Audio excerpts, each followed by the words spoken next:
नमस्ते।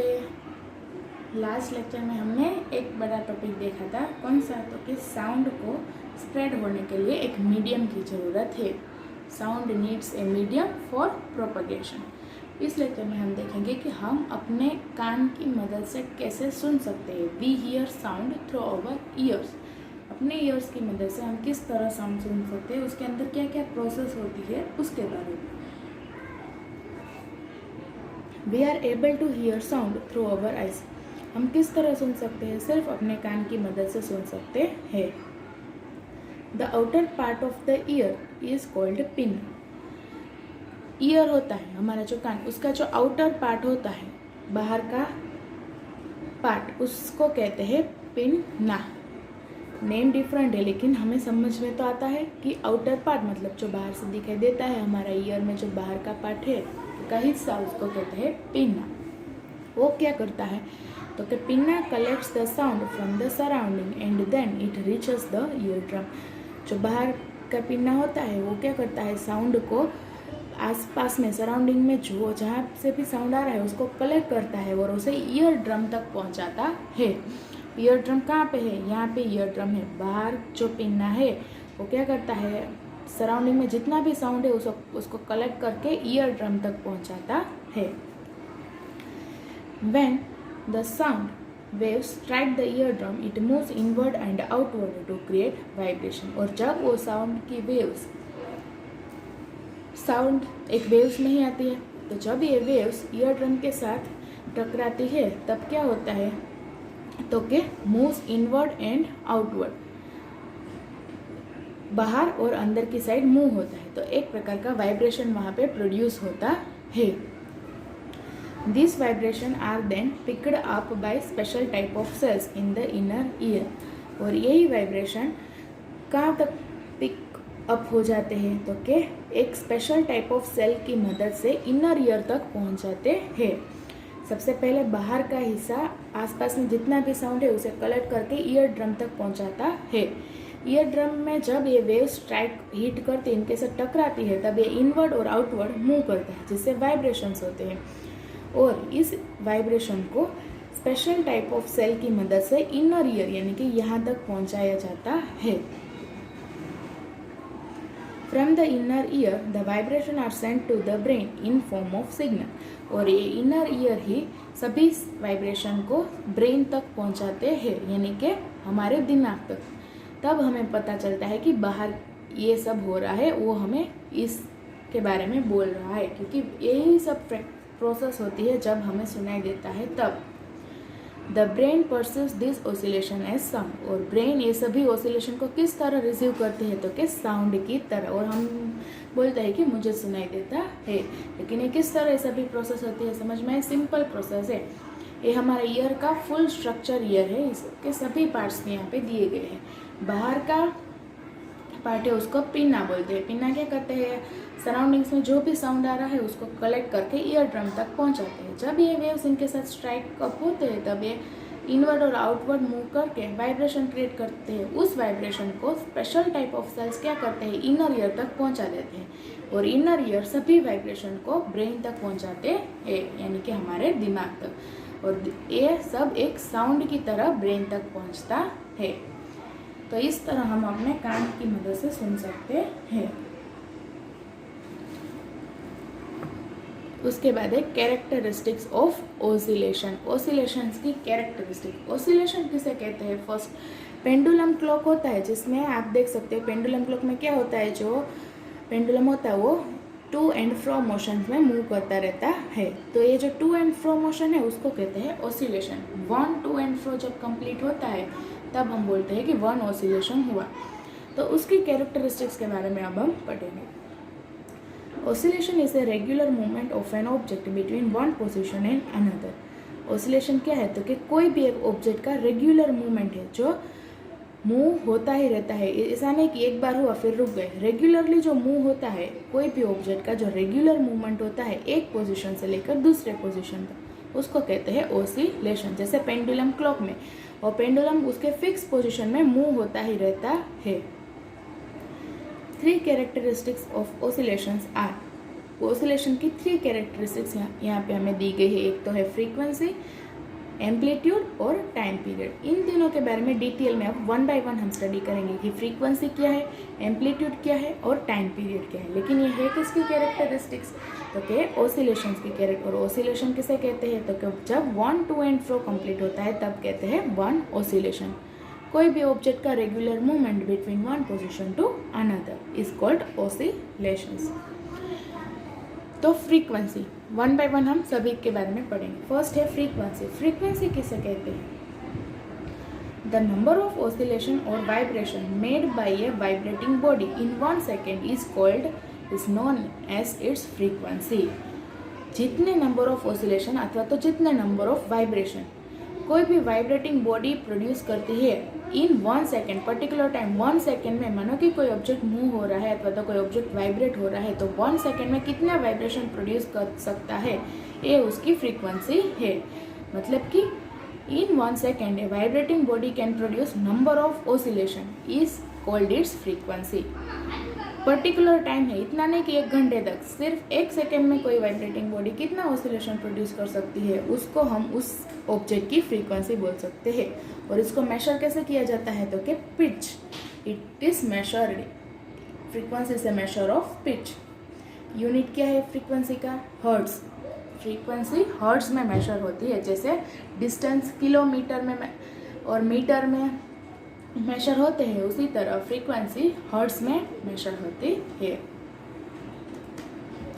If a body makes 100 oscillation in 1 second, it frequency is 100 hertz. मानो कि कोई बॉडी है वो 1 सेकेंड में 100 ऑसिलेशन मेक्स करती है, 100 ऑसिलेशन बनाती है, तो उसकी फ्रीक्वेंसी कितनी हुई, तो क्या 100 हर्ट्ज। समझ में, 1 सेकेंड में जितने ऑसिलेशन प्रोड्यूस हो वही उसकी हो गई फ्रीक्वेंसी। यहाँ पे 50 हो तो उसकी फ्रीक्वेंसी होगी 50। फ्रीक्वेंसी क्या है, तो कि सिंपल 1 सेकेंड में कोई भी बॉडी कितने वाइब्रेशन प्रोड्यूस करती है वो होगी उसकी फ्रीक्वेंसी। उसके बाद है एम्पलीट्यूड। एम्पलीट्यूड किसे कहते हैं, द मैक्सिमम डिस्प्लेसमेंट और एक्सटेंट ऑफ वाइब्रेशन और oscillation of a vibrating body from its mean position is known as its amplitude.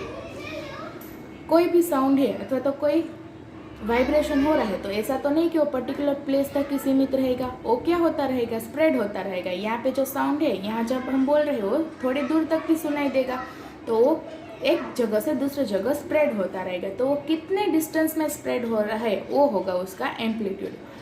Frequency और एम्पलीट्यूड में डिफरेंस होना चाहिए। फ्रीक्वेंसी में नंबर ऑफ ऑसिलेशन और एम्पलीट्यूड में डिस्टेंस का, कितने डिस्टेंस तक ये वाइब्रेशन और मैक्सिमम डिस्प्लेसमेंट और एक्सटेंट ऑफ वाइब्रेशन और ऑसिलेशन। कोई भी वाइब्रेटिंग बॉडी के थ्रू अथवा तो कोई ऑसिलेटिंग बॉडी के थ्रू कितने एक्सटेंट तक, कितने दूर तक ये स्प्रेड होता है वो होगा उसका एम्पलीट्यूड। और वो भी कहाँ से, तो कि मीन पोजीशन से। मानो कि यहाँ पे वो वाइब्रेटिंग बॉडी है और उसका स्प्रेड, उसका वाइब्रेशन कहाँ तक गया, यहाँ इतनी दूर तक गया, तो उसका एम्पलीट्यूड कहाँ तक होगा, यहाँ तक उसका एम्पलीट्यूड। समझ में आया, मैक्सिमम डिस्टेंस तक। It is the greatest distance that A sound wave moves up and down. और ये सबसे ग्रेटेस्ट डिस्टेंस है, ज़्यादा डिस्टेंस है, क्योंकि sound waves moves up and down होती है।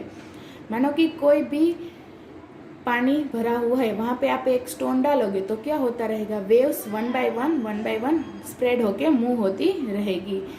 यहाँ पे आपने पत्थर डाला पानी में, तो पहले पानी क्या था, तो क्या रेस्ट पे था, शांत था, लेकिन जैसे आपने उसके ऊपर पत्थर डाला तो क्या होता जाएगा, वेव्स क्रिएट करके स्प्रेड होता जाएगा।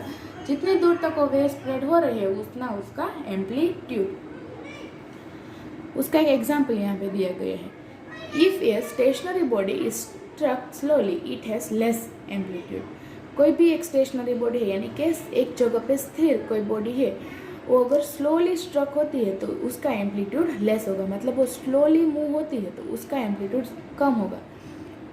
लेकिन however if the same body is struck hard it has larger amplitude. कोई बॉडी ज़्यादा स्पीडली स्प्रेड हो रही है तो उसका एम्पलीट्यूड ज़्यादा होगा, वो तो हमें मालूम है।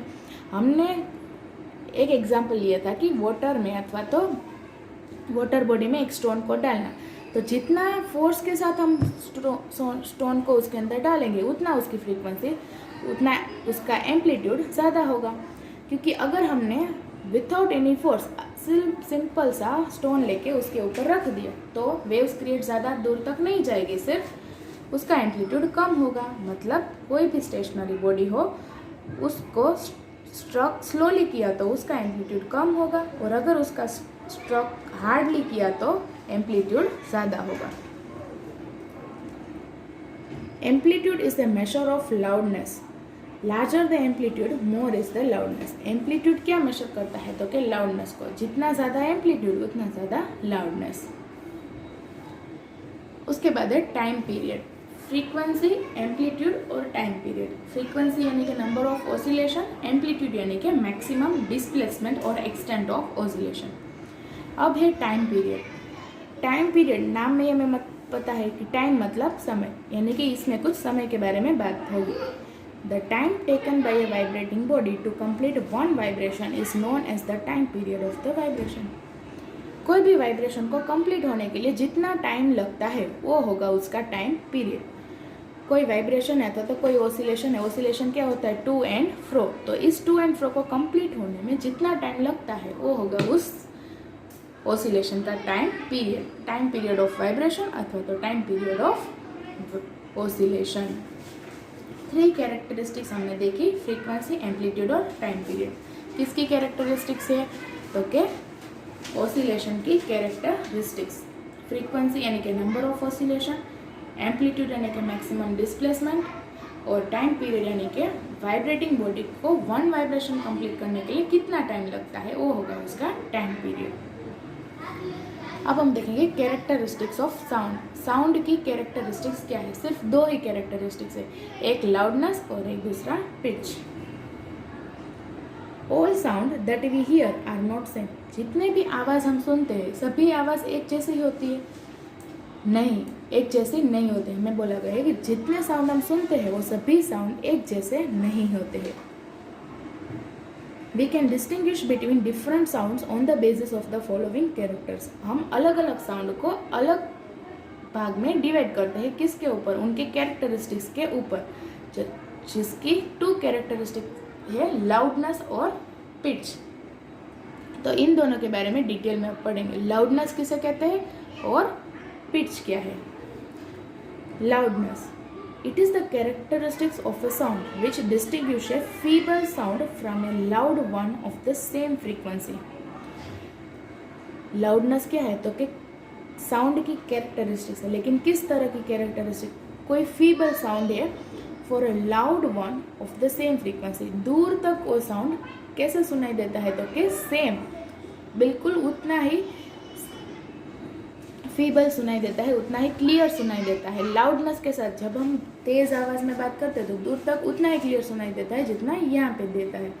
ऐसा नहीं कि हमने बोला कुछ और किसी ने सुना कुछ और। Loudness of A sound depends on the amplitude of the vibration और ऑसिलेशन। लाउडनेस किसके ऊपर डिपेंडेंट है तो कि एम्पलीट्यूड और वाइब्रेशन और ऑसिलेशन के एम्पलीट्यूड के ऊपर डिपेंडेंट है कि वो कितना दूर तक स्प्रेड हो सकता है।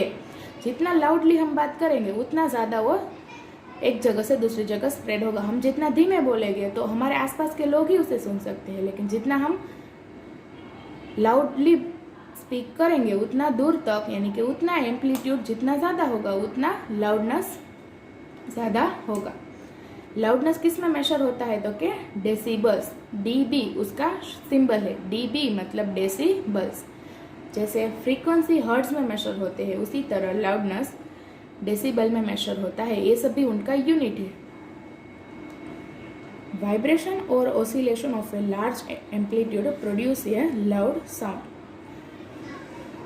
लार्ज एम्पलीट्यूड के वाइब्रेशन और ऑसिलेशन साउंड भी लाउड प्रोड्यूस करते हैं, यानी कि जितना एम्पलीट्यूड ज़्यादा होगा उतना उसका साउंड भी लाउड होगा। जैसे कि हम भी क्लासरूम में बोलते हैं ना, कोई धीरे धीरे बात करता है तो हम क्या बोलते हैं, स्पीक लाउडली, यानी कि तेज़ आवाज़ में बात करो। तो लाउडनेस यानी कि अपनी आवाज़ को तेज़ी से बात करना, यानी कि विथ अ वॉल्यूम। उसके बाद है pitch. The frequency of vibrating vibration determine the shrillness or pitch of a sound. The more is the frequency, the shriller is the sound. जैसे लाउडनेस एम्पलीट्यूड के ऊपर डिपेंड था, उसी तरह पिच फ्रीक्वेंसी के ऊपर डिपेंडेंट है. क्या बोला तो कि कोई भी वाइब्रेशन की फ्रीक्वेंसी डिटरमाइन करती है कि कितना श्रिलनेस अथवा तो कितना साउंड का पिच साउंड है. जैसे कि यहाँ पे 2 एग्जाम्पल दिए गए हैं कि कोई ह्यूमन जब लाउडली स्पीक करता है तब, और लो पिच साउंड यानी कि टाइगर और लायन जब पिच के साथ हाई पिच साउंड क्रिएट करते हैं उसको कहते हैं पिच. देखो, जितनी फ्रीक्वेंसी ज़्यादा होगी उतना वो साउंड श्रिलर होगा, उतना भयानक साउंड होगा. Some examples of high pitch sound. High pitch sound के कुछ एग्जाम्पल यहाँ पे दिए गए हैं, जैसे कि बच्चे का रोना, मस्कीटोज का बजिंग करना. और लो पिच साउंड के एग्जाम्पल है roar of lion, beating of drum. एक फिगर 11.5 यानी कि ए लो पिच साउंड. तो examples for high pitch sound और लो पिच साउंड ये दोनों यहाँ पे हमें दिए गए हैं. लो पिच साउंड मतलब चाइल्ड का रोना और मस्कीटो का बजिंग होना, और लो पिच में लायन का रोर करना और ड्रम का बीटिंग करना. तो लाउडनेस और पिच के बीच में डिफरेंस समझ में आया. नेक्स्ट लेक्चर में हम ऑडिबल एंड इनऑडिबल साउंड के बारे में बात करेंगे. आज का आपका होमवर्क है कैरेक्टरिस्टिक्स ऑफ ऑसिलेशन. पूरा फेयरबुक में लिखना है.